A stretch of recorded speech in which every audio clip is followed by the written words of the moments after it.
ধৃত ফজল রব্বিকে দিনহাটা আদালতে পেশ। ট্রানজিট রিমান্ডে দিনহাটা মহকুমা আদালতে নিয়ে আসা হয়। জাল নোট ও সিম কার্ড পাচারকাণ্ডে এসটিএফ গ্রেপ্তার করে। ইসলামপুরের বাংলাদেশ সীমান্ত পাটাগড়া থেকে গ্রেপ্তার তৃণমূলের প্রাক্তন ব্লক সভাপতি জাকিরের ভাই ফজল রব্বি। আগেও সাপের বিষ পাচারকাণ্ডে ফজল রব্বির নাম জড়ায়।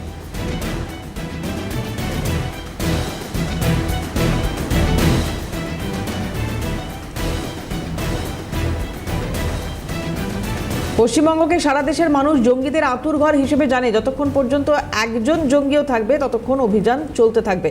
আগের সরকার লালন পালন করেছে, এখন সেটা বন্ধ। প্রতিক্রিয়া মন্ত্রী দীপক বর্মনের।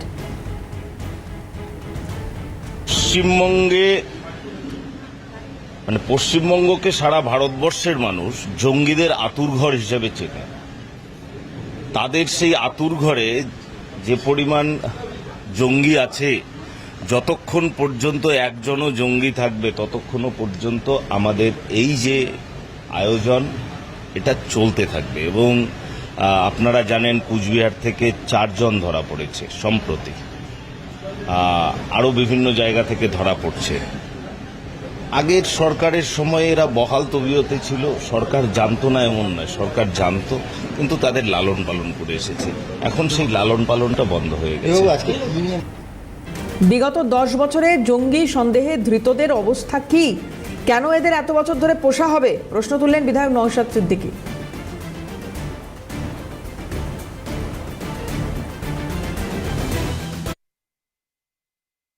বিগত 10 বছর সারা ভারতবর্ষের কথা বলছি, নট অনলি ওয়েস্ট বেঙ্গল, যাদেরকে জঙ্গি সন্দেহে গ্রেফতার করা হচ্ছে, পাকিস্তানের গুপ্তচর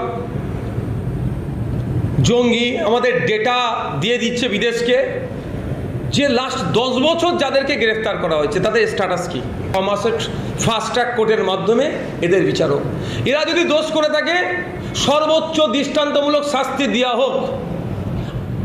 কারণ এরা যদি অন্যায় করে থাকে, কেন 10 বছর এদেরকে আমরা পুষবো? অন্যায় দেশে থাকবে, দেশ বিরোধী কাজ করবে, দেশের ভাত ডাল খাবার নিয়মিত খাবে, কেন আমরা এদেরকে পুষবো? এদেরকে সর্বোচ্চ শাস্তির ব্যবস্থা হোক।